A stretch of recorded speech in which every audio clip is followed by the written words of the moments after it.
Welcome sa Dries TV. Kung interesado ka sa ganitong news, huwag kalimutang isubscribe ang ating YouTube channel. Maraming salamat! So ayun, welcome back again sa ating YouTube channel mga kakimpaw, and sa update natin ito, ang pag-uusapan natin ay tungkol sa mga importanteng ganap kina Kim and syempre kay Paolo Avellino.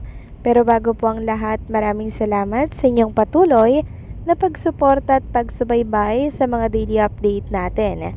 Kaya naman bilang pasasalamat, narito po mga napili kong komento patungkol yan sa naging previous update. Una komento mula po ito kay Ginang Norma Dayag. Sabi niya dito, "Good AM Dries TV, yes I witness their ganap in their fun run ng Chowking.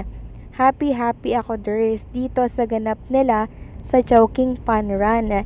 Dries, sabi ng isang vlogger na tututulan ni Ate Lakam ang pag-ibigan ni Paolo at Kim, at eto pa, ipapahinto yung pagpapalabas ng Di Alibay. Nako Dries, ano ba yang gumagawa ng eksena si Lakam? Wag namang ganyan Ate Lakam. Blood is thicker than water. God bless us all. So maraming salamat po sa komento, Ginang Norma Dayag, no? Totoo po yung sinasabi po ninyo na talaga namang sobrang happy at sobrang nakakakilig yung ganap kina Kim and Paolo Avellino dito po sa Chow Fun Run. Parang ayoko na nga pong matapos yung ganap na yun ni na Kim and Paolo Avellino kasi sobrang na-miss natin yung ganong moment, no, ni Kim and Paolo Avellino na nagkakasama po sa isang event.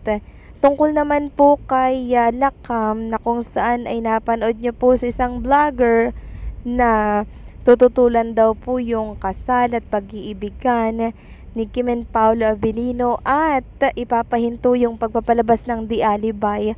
Nako, baka fake news po yan, Ginang Norma Dayag, no? Kasi hindi naman po yan gagawin ni Ate Lakam. Dahil syempre, kahit anong mangyari, kadugo at kapatid ni Ate Lakam, si Chinita Princess, at alam naman natin na napakalaki po ng naitulong ni Kim Chiu kay Ate Lakam. Kaya wag po tayong maniniwala agad-agad sa mga napapanood natin, sa mga nababasa natin sa social media, at hindi natin napanood yung na sinabi po yun ni Ate Lakam.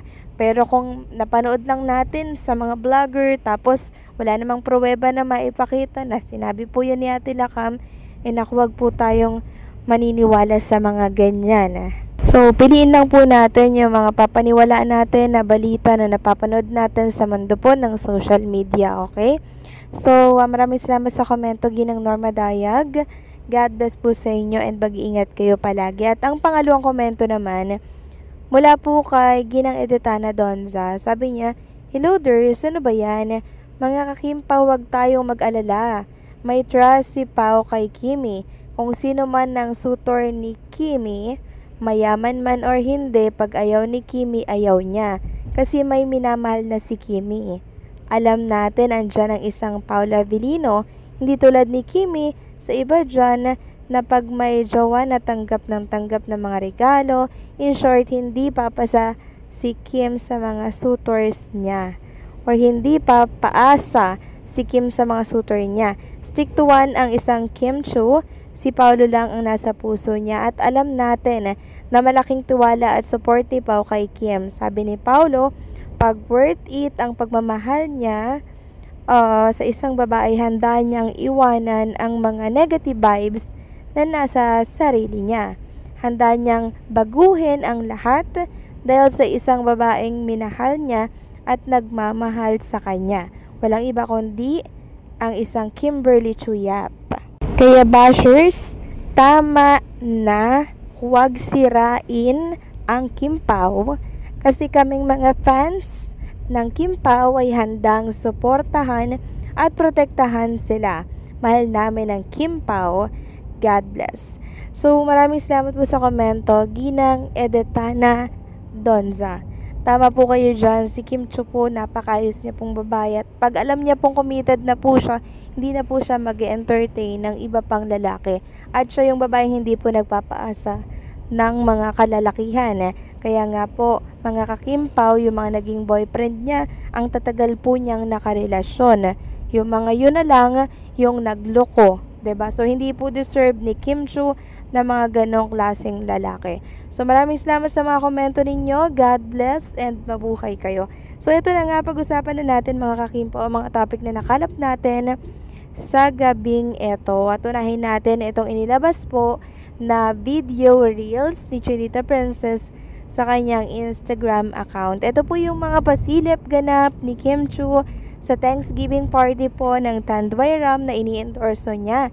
So talagang sinama niya ulit tayo mga kakimpaw sa ganap na yan. Nakakatuwa lang kasi hindi tayo nakakalimutan ni Chinita Princess sa mga bawat ganap na meron po sa kanyang buhay. Yan yung gustong-gusto ng mga Kimpaw fans kay Chinita Princess.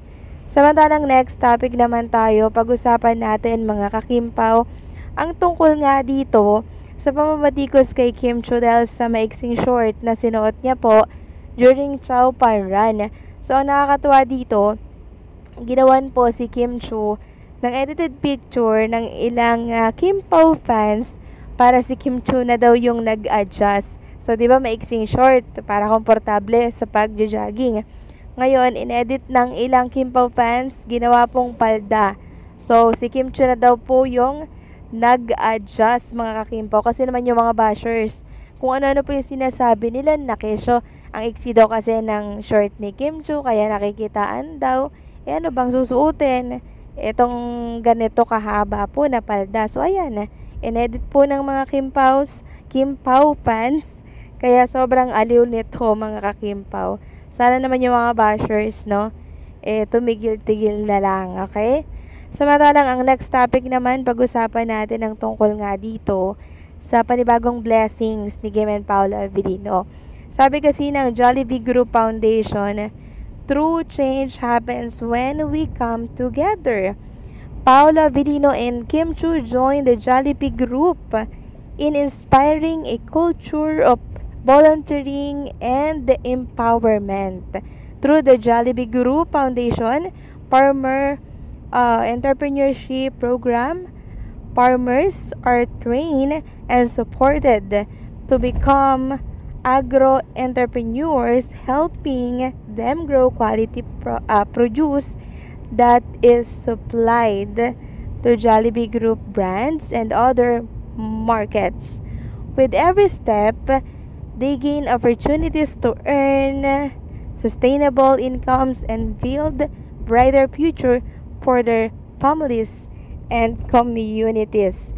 So, nakakatuwa lang dahil si Kim and Paolo Avellino po ay may panibago na naman pong blessings, which is itong Jollibee. So, ang Jollibee po at ang Chowking naman mga kakimpaw ay sisters company po yan. Kaya wala pong magiging issue. Maging ang Greenwich, okay na okay lang yan na hawakan din po ni Kim Chu and Paolo Avellino. Samantalang next topic naman tayo, pag-usapan natin mga kakimpaw ang tungkol dito sa tila bagay naging lambingan na sagutan ni Kim and Paolo Avellino sa mundo po ng social media. Dito po yan sa X. So sabi kasi dito ni Paolo Avellino, Curls Battle Kim Chu. Tapos sabi naman po ni Kim Chu, na-repost niya to, tumawa siya, which salon is gonna win daw. Tapos pre-nomote niya na din po ang premiere ng The Alibay dito po sa Prime Video PH. So nakakatuwa lang kasi ang cute po ni Kim and Paolo Avellino, magbardagulan sa mundo ng social media. Nagmukha tuloy naglalambingan silang dalawa. So anong sa inyo dito mga kakimpaw? Please comment down below.